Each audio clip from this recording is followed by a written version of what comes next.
All right. That is good. So Amy, don't come in here and school us on time zones. In New York, of course. Andrew Oakley in New York. all right. So we are now live in our different platforms. Okay. So we'll go ahead and officially begin. So Donna, great to have you. Joey, do you want to maybe kick it off with the intro if you don't mind, and then hand it over to her? Yes. So we're very excited to have Donna. She is vice president of 8Fig. And this is one of my favorite topics because those who know my story, I ran out of stock at least 5 times through my journey of 0 to $1 million in 12 months. So this is a very important topic, and we are so excited to have you presenting. I'm going to hand it over to you to give a brief intro of yourself, and then you can share your screen and jump right in. Awesome. Thank you so much. So yeah, folks, I'm Donna Oren, VP at 8Fig. So I started out at 8Fig almost 3 years ago, which is crazy to think because the company is about 3 years old. And, you know, some of you may have heard of us as a company that provides merchant cash advances, so capital, in order to streamline your cover every expense in your supply chain. And then some of you may use 8Fig more for planning purposes or forecasting purposes. So really, all of those ends can be achieved through the 8Fig software and capital combination. So I'm very excited to speak to you all about this topic that, of course, is near and dear to every seller's heart. And by the way, 5 stockouts to date doesn't seem so. I mean, I have sellers who that's like a kind of a bad quarter for them. So Okay, that makes me feel better. Yeah, you should feel great. But there's definitely, you know, an art to staying in stock, and the benefits to doing so are endless. So that's what we're going to discuss today. Awesome. All right, we'll go for it. Yeah, let's do it. All right, cool. Let me share my screen. All righty. Let's do it. Okay.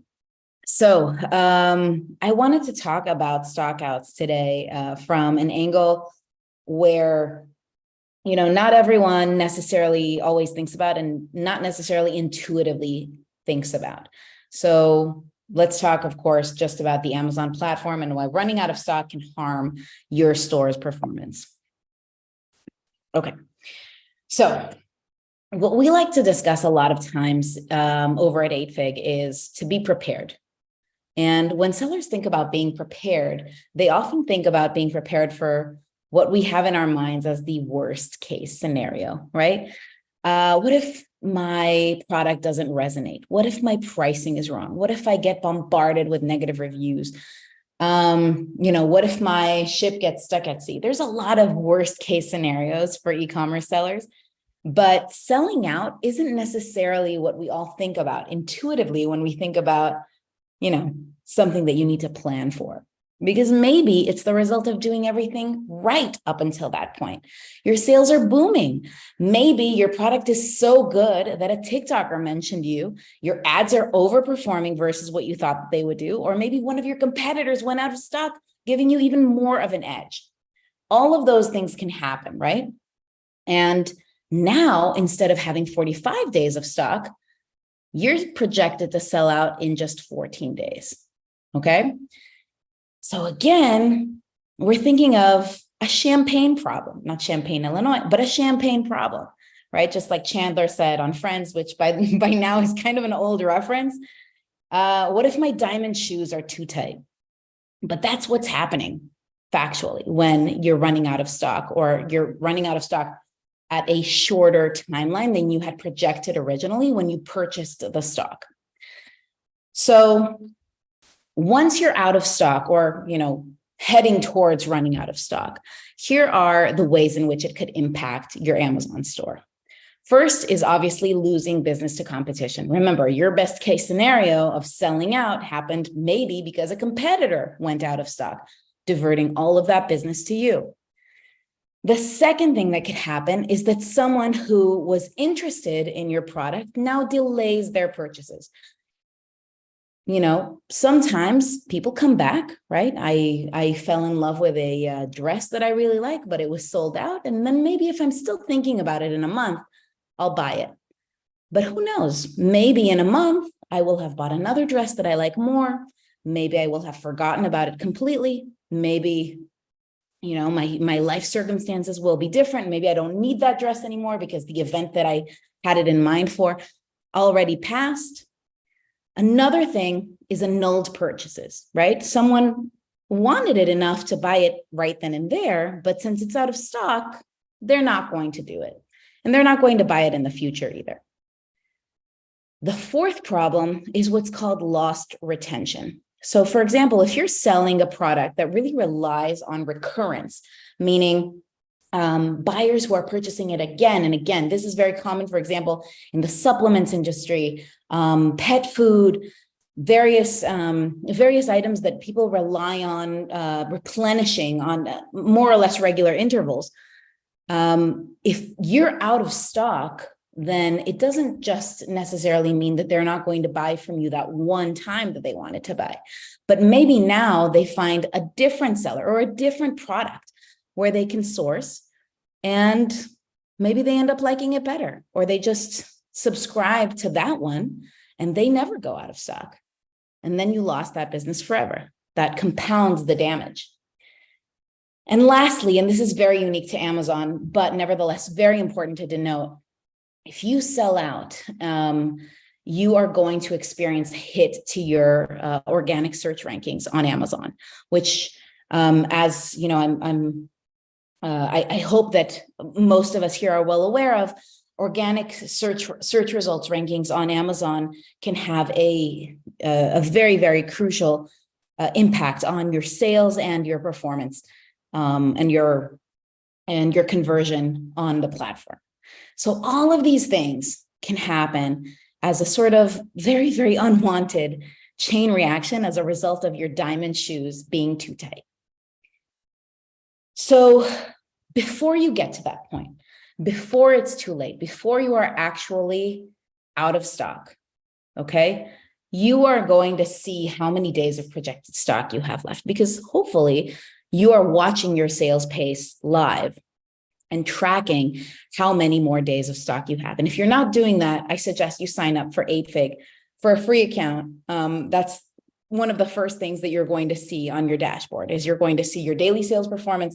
And it's going to benchmark it against the previous week, the previous month, the previous quarter, the previous year, and let you know exactly how well you're doing and how and various products which are accelerating or decelerating.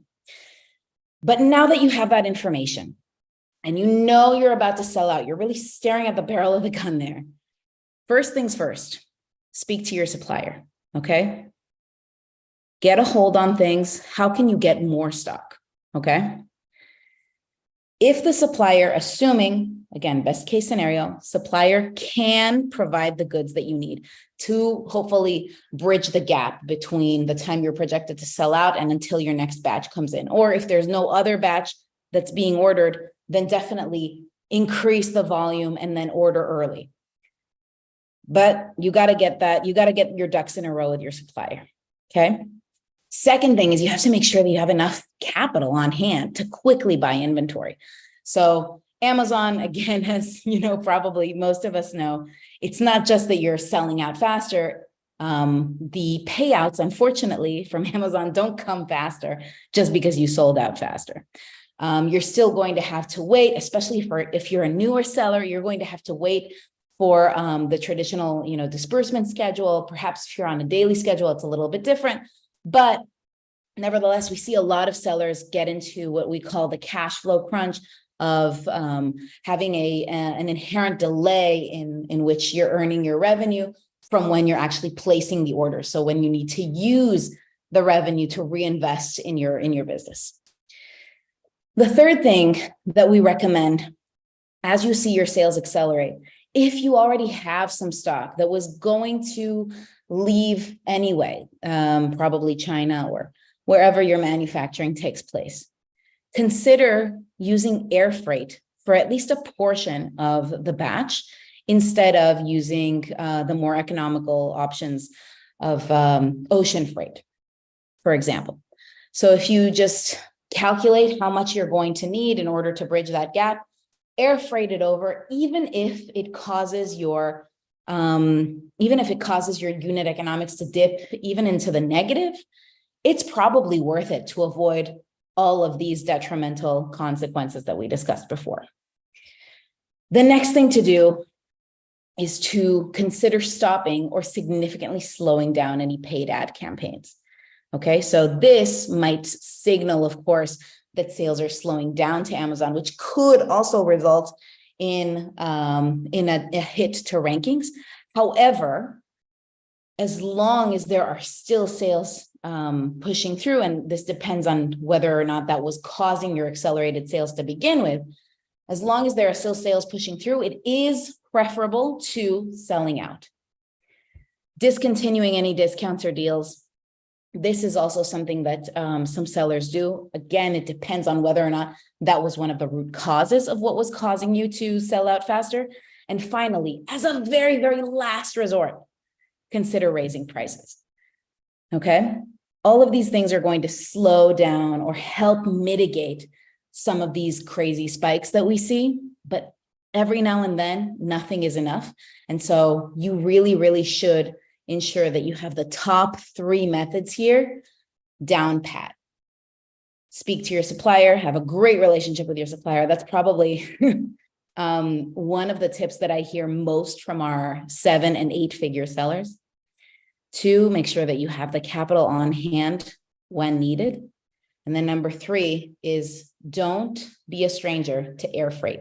When you need it, you should even be accepting of a revenue hit, of a profitability hit, in order to avoid going out of stock. So now, after we've spoken a little bit about what to do when you are headed straight towards a stock out, let's talk about how you can prevent them in the first place, which is, of course, how we all should be operating. So the first thing is to keep a good 3 months of stock in your 3PL. And I'm going to be specific about keeping it in your 3PL, in your third-party logistics, and not in the Amazon warehouse, because of course, Amazon has warehousing limits, storage limits, and also much, much, much higher storage fees than a 3PL. So by keeping 3 months of stock in the 3PL, yes, you may be close to running out of stock on the Amazon platform, in the Amazon warehouse, but your stock is in the United States on the ground, ready to be shipped, at a very reasonable speed to Amazon warehouses in order to avoid any stock outs. That's a huge help right there. And of course, now you have to keep an eye on the 3PL stock as well. But it's going to reduce the amount of times, the amount of orders that you have to place from, typically manufacturers are in China, into the United States, which helps you get a better hold, a better rein on your supply chain. The second thing that you can do in order to prevent stockouts is to regularly audit and streamline your supply chain. And this is also a place where the 8-Fig software, again, the completely free version, not the one with capital attached to it dispersing, can really be helpful. Because what we do is we help you map out, visualize your supply chain, what dates you need to hit in order to make the payments on time, ensure that the stock arrives on time, when you need to initiate your marketing campaigns, really every single part of the operation, the regular operation of your e-commerce store. And by ensuring that you're constantly auditing it and streamlining it to your actual needs, then you won't be caught with your pants down when something like this happens. Again, that best case scenario that we were talking about, that TikToker who fell in love with your product.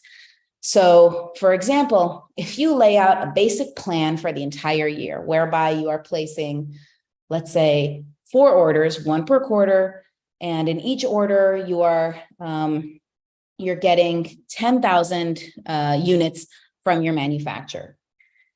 You can audit this on a monthly basis. You don't have to do it more than that, unless, of course, something is changing in your sales pace or something like that.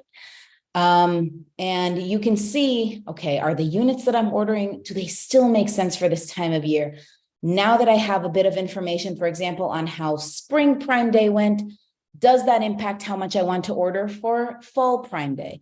Maybe fall Prime Day informs how much I want to order for Q4, okay?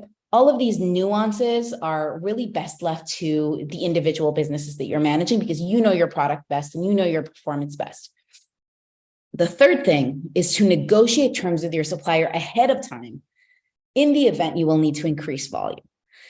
So obviously suppliers, they're business people too. And if they sense that they have a hit on their hands, right? The product, and you need to accelerate the output in a very, very short time frame, then, that might not result in the most favorable terms for you.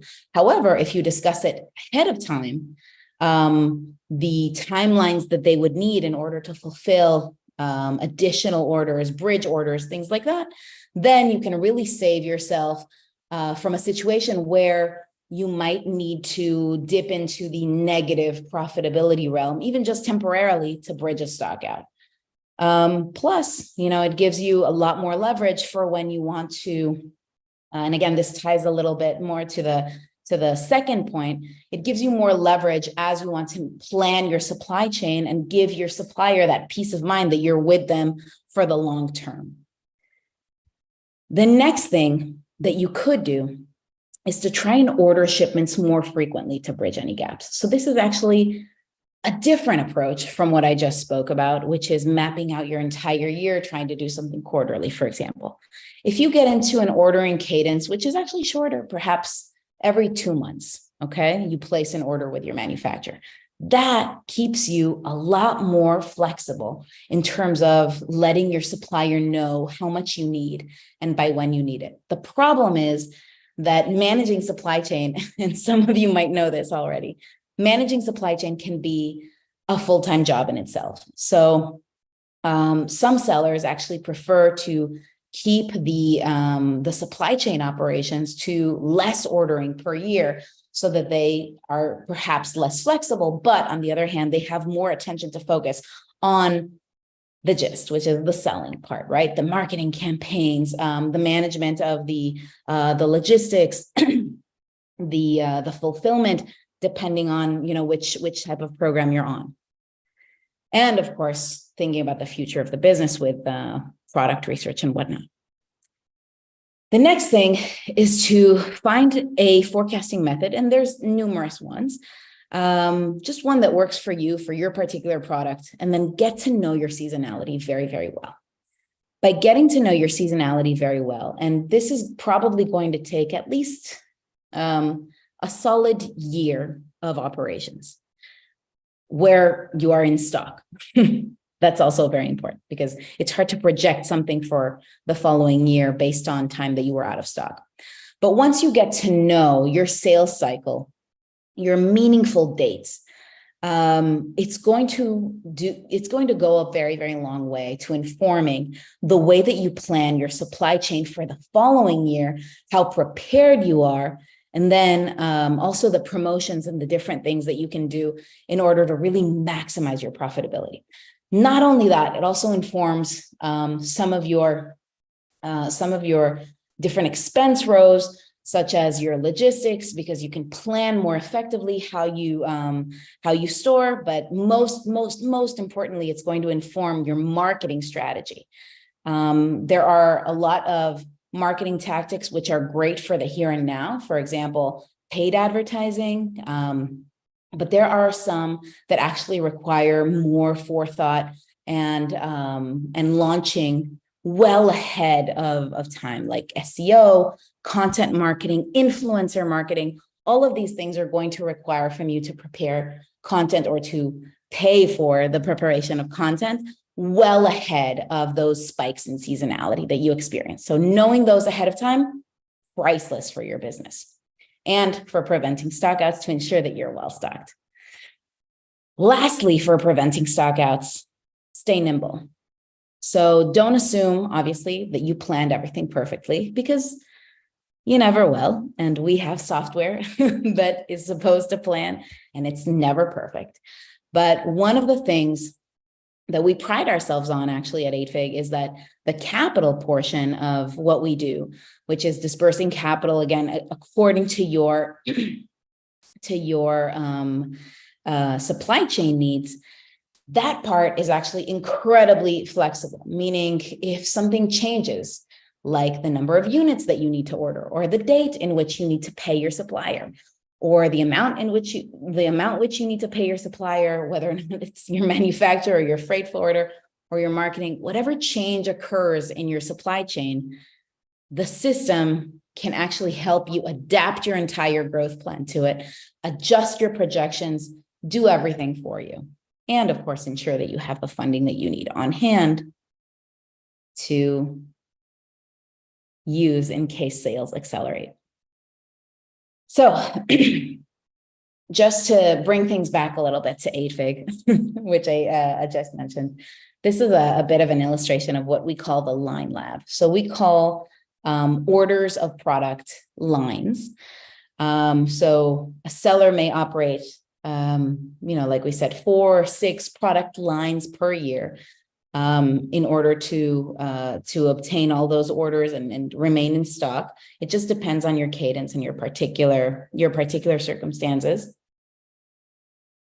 But the idea is that you have it all laid out in front of you visually, and we're able to give you funding to experience growth. So not just to maintain your level of sales, but actually grow your sales over time and bridge that gap, that cash flow crunch that we were talking about between having to pay for your product and then only seeing revenue from those products months later.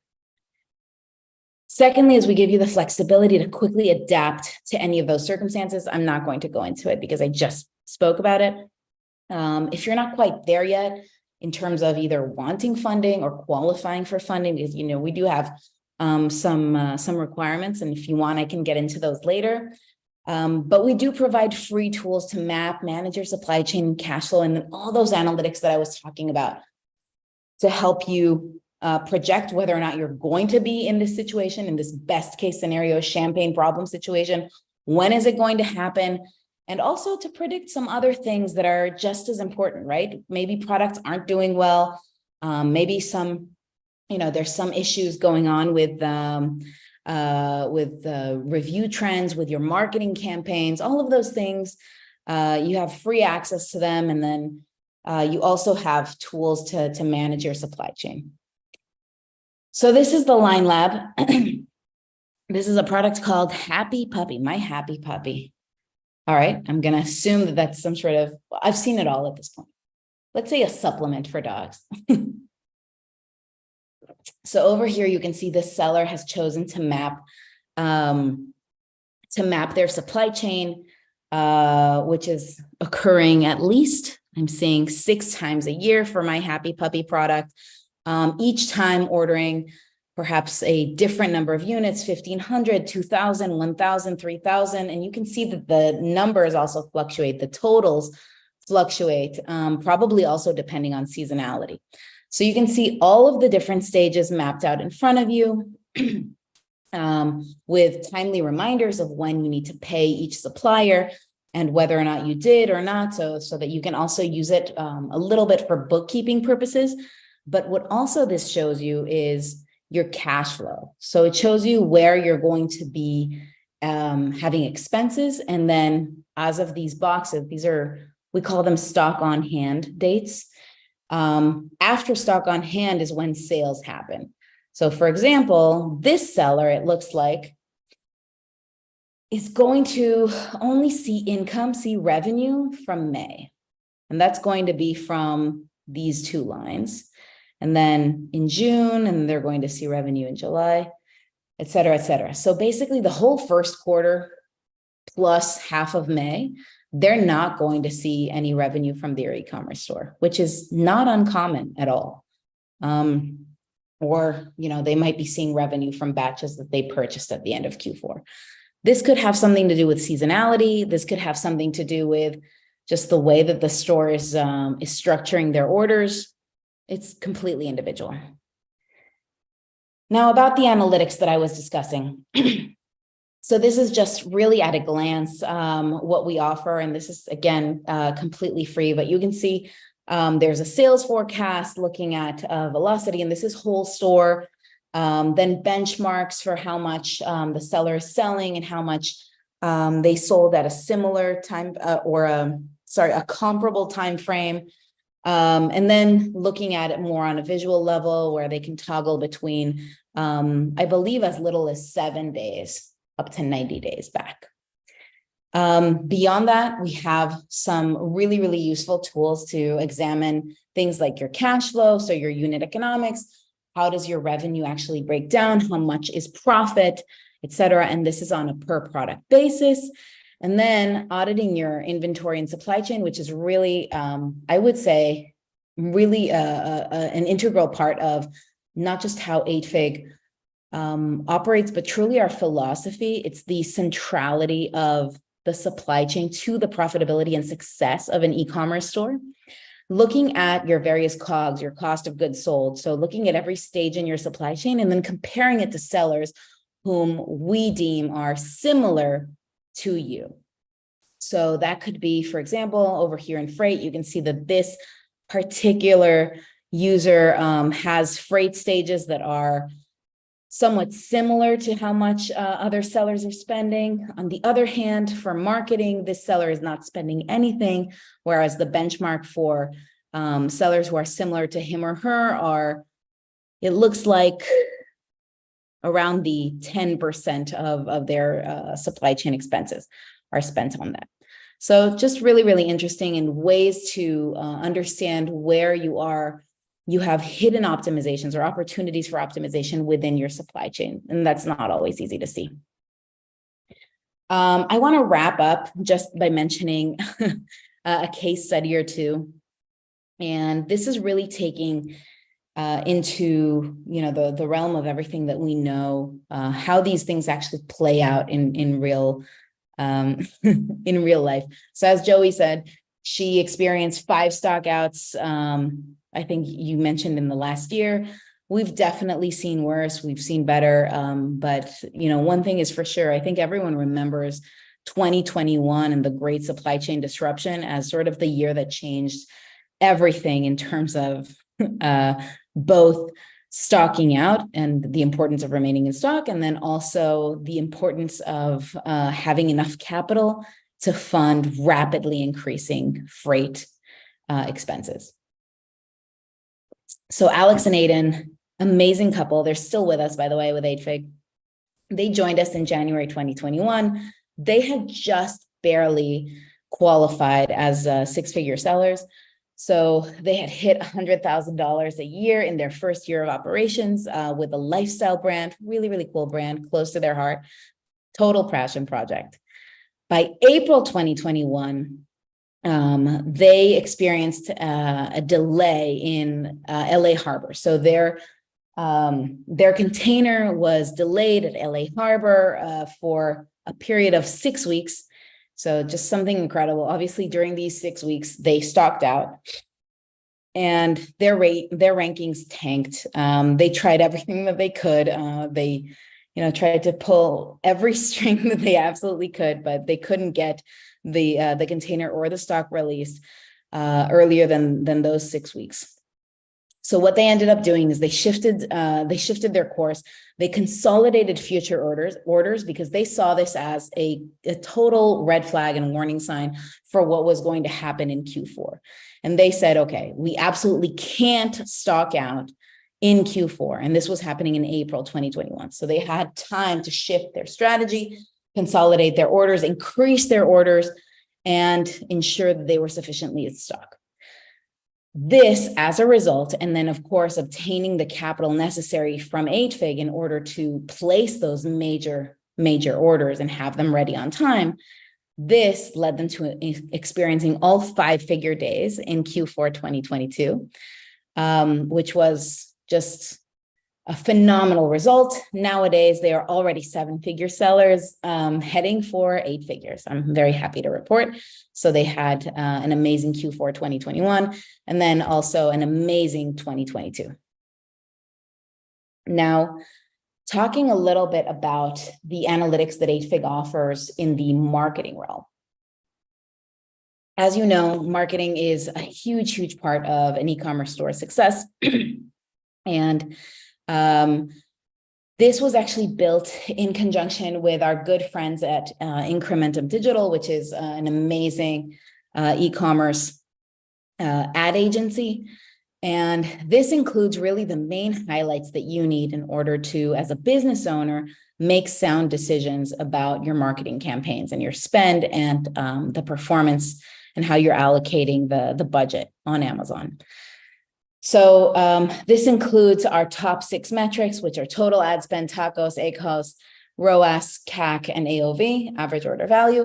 If you want, we can get into each one of these later, but really I encourage you to just create your free 8-Fig account, connect your store, connect your Amazon ads, and see for yourself. Sorry, this is actually the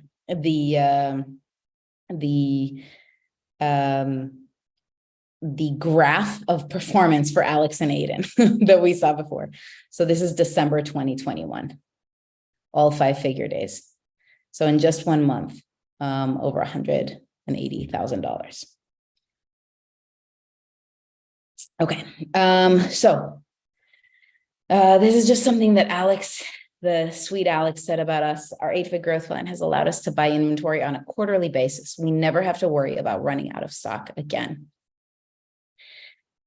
The second case study that I wanted to mention is also from a hugely inspirational Amazon brand, and they actually differ from Alex and Aiden in that. So Ryan and David went into Amazon selling not necessarily with a passion project. You know, they went in selling blankets, which were not necessarily a passion project for them or something that they were particularly interested in, but they were complete data nerds and very, very convinced that they could build and scale an 8-figure brand as quickly as possible. And that was their challenge. One of them is a data scientist, by the way. So all things forecasting, he had that down pat. So they launched in 2020 and they had very successful products, but they kept running out of stock because they didn't have capital. So their projections, which they actually did with very, very little data before even launching their store, proved incredibly accurate. However, they kept running out of stock. So at that point, they partnered with 8-Fig to stop this cycle and really maximize their sales. And that enabled them to finally see consistent sales, which and adapt their forecasting model, which now they have and they sell as a product within themselves. But they kept seeing that sales growth, proving their concept, and then rising in rankings and enjoying all of the great benefits, expanding their store, et cetera. So much so that they had a 7-figure exit. So they didn't quite reach 8 figures, but they chose not to wait. They had a 7-figure exit less than 2 years after launching their store. So in terms of revenue, by the time they exited, they had over $6 million in annual revenue for just $1 million of COGS. So those are their expenses, their supply chain expenses. 8-Fig provided 90% of that growth capital. The other 10% came from their revenue and their personal sources, which they brought. And then they ended up paying for that capital about $93,000. So 8-Fig provided around, give or take, $1 million at a cost of capital of about $93,000. So once completed, their growth plan netted them 4.9 million. And again, that is before they exited the business and got the multiplier that they were hoping for. So this is something that David, by the way, David is the one on the left over here. He's his day job is a pilot for, I believe, Lufthansa. Or maybe he quit that job because he is a millionaire now. So our 8-Fig growth plan has allowed us to scale our business in an incredibly short amount of time. Like we said, less than 2 years from establishing to exit. That is astonishing. My piece is done here, but I am really looking forward to hearing your questions and having a great discussion about, your goals and what you took away from this. If you've ever stared down the barrel of a stock out, what you did, or really anything that you want to discuss. And please, you can visit us either by scanning this QR code now or going to grow.8fig.co/AMZ Insiders.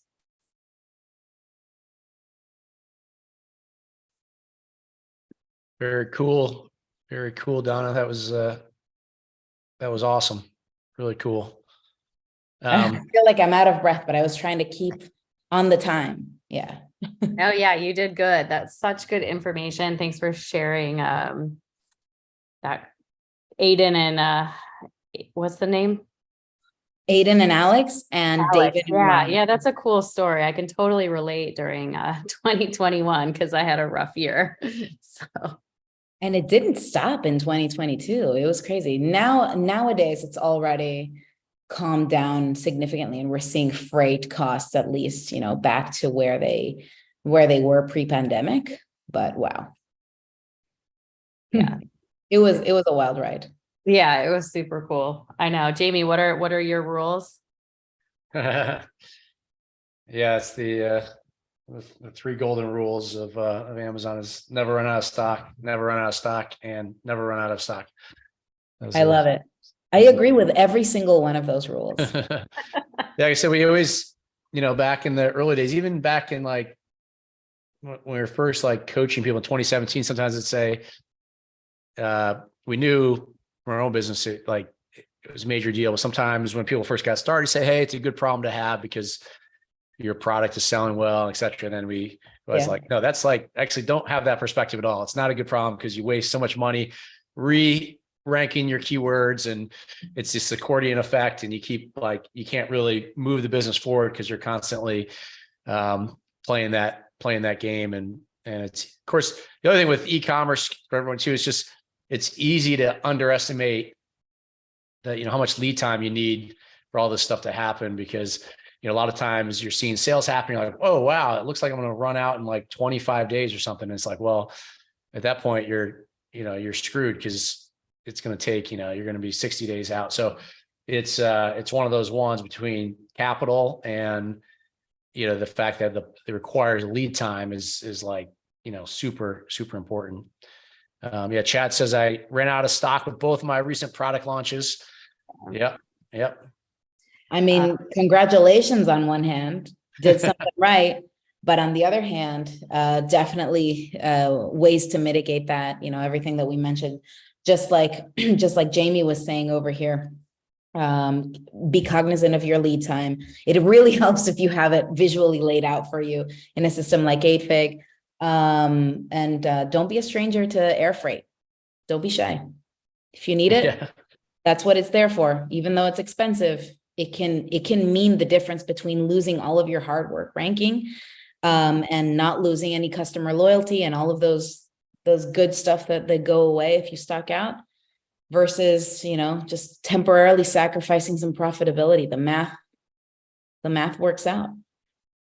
Yeah, it's a great point. Just on it's like the opportunity cost. So the cost that you're spending on your air freight, you definitely could lose a lot more on the ranking and what it costs you in PPC and other things to get back to where you were. Let's say sometimes you might have a bestseller badge, or or it's one of the other things. And Buy box, yeah. So Joe, you took to that extent of even not even air freight. You went out and just found the product and modified other products, right? You got as aggressive as you needed to be in your scenario, right? Yeah, I mean, definitely air freight has always saved me, and splitting air freight as much as I could put on the airplane and then the rest on a boat. Yeah, definitely. And then just the hustle is real when you have to get your products. Lena has a question, really good question. How much sales history does 8Fig require before a seller qualifies for capital? So HFIG wants to see at least $100,000 in revenue over the last 12 months. So if you have achieved that in 6 months, awesome. But we want to see that over the last 12 months. Good to know. Yeah, good. Yeah. What are a few best practices for forecasting your demand and predicting sales trends in near term? So, like I mentioned, data is your best friend. And then, leverage all of the tools that you can in order to really understand and dive deeper into your sales trends. So, your particular products as, better than anyone else. And as long as you have at least 1 year of sales under your belt, and hopefully with no stockouts in the middle, you have very, very powerful ways to project your next year of sales. So that includes, for example, looking at the ratio between your ad budget and your sales on a particular sales date, and then comparing that to the exact same time period the year before. You can leverage tools, even free tools like Google Trends, trying to see interest over time. Really any data point that you can get your hands on, and 8Fig offers a lot of these just built in free. Any data point that you can get your hands on to try and get a better idea of where your stock needs to be in the coming year, and then take contingency on top of that, right? So ensure that you're not just barely making it, because things could, of course, there can always be more champagne problems than you anticipated. So keep that contingency, whether it's in, the Amazon warehouse, if you can afford it, if you're a high roller, or in the 3PL. So Sam, this question, what are a few of the best practices for forecasting your demand and predicting sales trends in the near term? That's what we just did. Oh, sorry. That's you cut through it. I was jumping around. Sorry. Oh, gotcha. Right. Yeah, I mean, on the 3PL one is definitely, I think, more and more an important opportunity. I think, like in our case, when we have our own warehouse here in Atlanta, we did it, but now if we were doing it again to scale, between companies like 8Fig and using like effective 3PLs, then, you can be a lot more efficient and kind of manage those stockouts by having some inventory staged here as well too. Yeah, and absolutely. That's one of the points that we really try to drive home a lot over at 8Fig is economic opportunity, and growing your store, growing your profit, so to speak, isn't only going to come from growing your revenue. It's also going to come from optimizing your expenses, your unit economics. So, for example, reaching better terms with your manufacturer could have the same effect as improving your marketing campaign significantly, or reaching more market share. Any of those things have really the same effect. It just depends on how much you're putting into it. And typically you have a lot of leverage just in terms of, these being low-hanging fruit, because these are suppliers that you're working with regularly, and they want to see a commitment from you. They want to have that discussion with you about volume and moving forward, and those long-term plans that you have.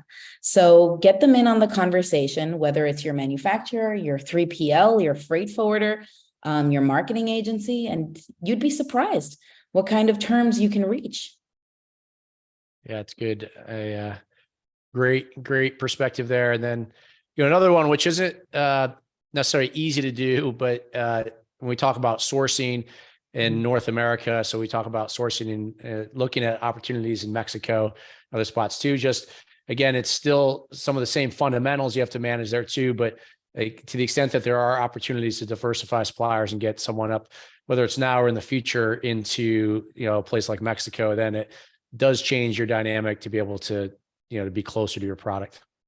Totally. Yeah. And we're seeing more and more of that, migrating supply chain, or even diversifying supply chain. So originating in China and in India, and a supplier in Mexico.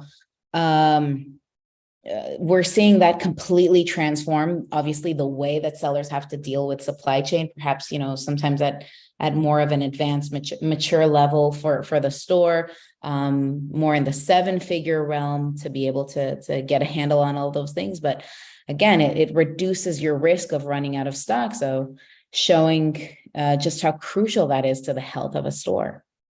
The lengths that sellers will go to to uphold those 3 rules. Those 3 meticulous rules. Yeah.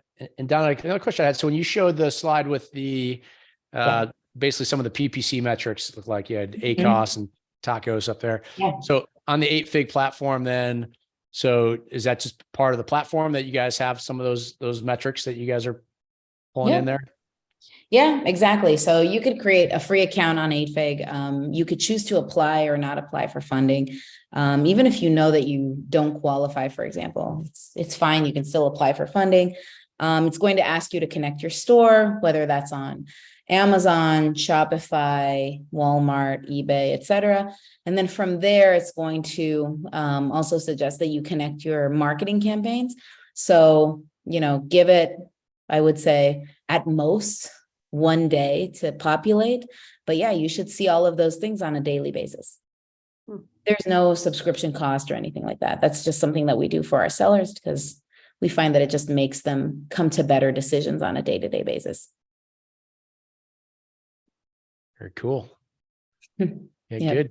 Any other questions in here? Hopefully you guys got some good value. I always like the diversity of our topics here. So I thought this was really, really interesting because a lot of times people think of financing, they just think of like financing, not necessarily like strategically to the operations of the business around inventory and how you need to do it. They just think in terms. So I think this was really insightful. Yeah, it's with AFIG being so focused on supply chain, it's really a no-brainer for us to have that relationship with sellers. Always start with and circle back to supply chain. So that's always what we're discussing, right? Is how much you're going to buy, when is it going to be in stock, when are you going to sell it, when are you going to replenish? Because that's, as a seller, that's your day-to-day, right? That's what you're constantly worried about. And if your funding partner doesn't understand that, then you're going to run into trouble when things happen like we saw with Alex and Aiden and the container that was stuck for 6 weeks, or, a number of other best and worst case scenarios. So that conversation, it has to be on equal terms. It has to be between you as the seller and the expert in your domain and someone who really understands how supply chains work and that they often don't work. That's good. Joey responded to Tunji's question there. Oh, let's see. If I become a 9-fig seller, can I keep on using 8Fig? No. So unfortunately, once you reach 100 million in revenue, you're automatically booted off the platform. That's right. No, absolutely. We have never had a 9-figure seller. So I invite you to be our first one. Well, Jamie, you could use 8-figure, 9-figure seller.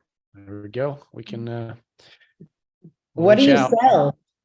What do you sell, Jamie? We're not in the big in the cell phone accessory space. Was the big brand mostly. Yeah. I love it.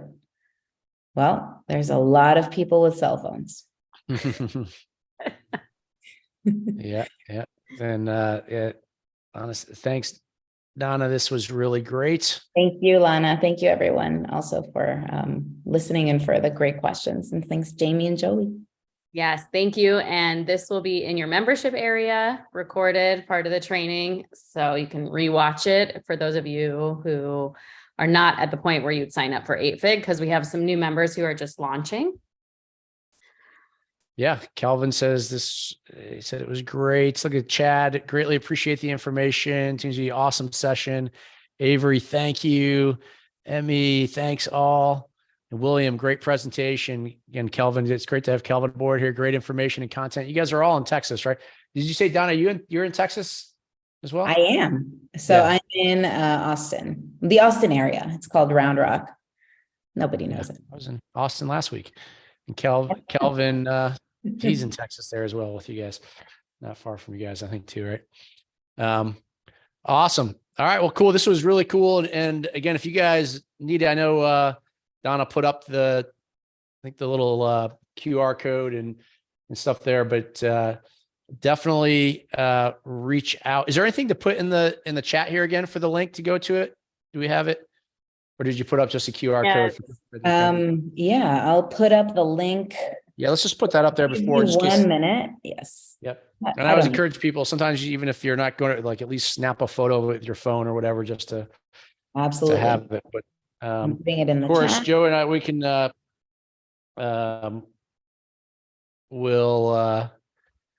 we can help you guys get that as well too. Yeah. Oh, look at Sam jumping in there as well too. So thanks, Sam. love it. Teamwork makes the dream work.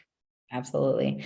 And yeah, I can also make the presentation itself available for you guys to include in the resources to all members. And if anyone wants to reach out to me personally, it's Donna, spelled like Dana, at 8fig.co. Or if you want to reach out to Sam, it's Sam at 8fig.co. Awesome. And then you guys will be at maybe SellerCon in June? I believe we're sending some representatives, but I personally plan to be on maternity leave. Oh, okay. I was gonna say it's right there in Austin, so. Yeah. I was like, wait, where are you gonna be? Oh, you're due like April 13th, right? Yep. Oh, wow. Coming up. Okay. Yep. Couple weeks Don't away. worry, these shirts come in maternity sizes too. You're tiny. Coming in hot. Yeah, good. Well, Very cool. thank you. Thank you for the congrats. Very excited. All right. Cool. Well, Joey, any final thoughts here as we Really appreciate it. It's a really good presentation and such good information. I'm kind of bummed that I didn't have it years ago when I needed it, but hey, you're here now and thank you so much. Of course. And really anything that you guys need, sign up for 8fig. If you qualify, of course, also try and obtain that growth capital. And by all means, go reach for 8 figures, 9 figures, 10 figures. Sky's the limit. Awesome. Thank you so much. Good night. Everyone, good night. Good night. Thanks, everyone. Bye.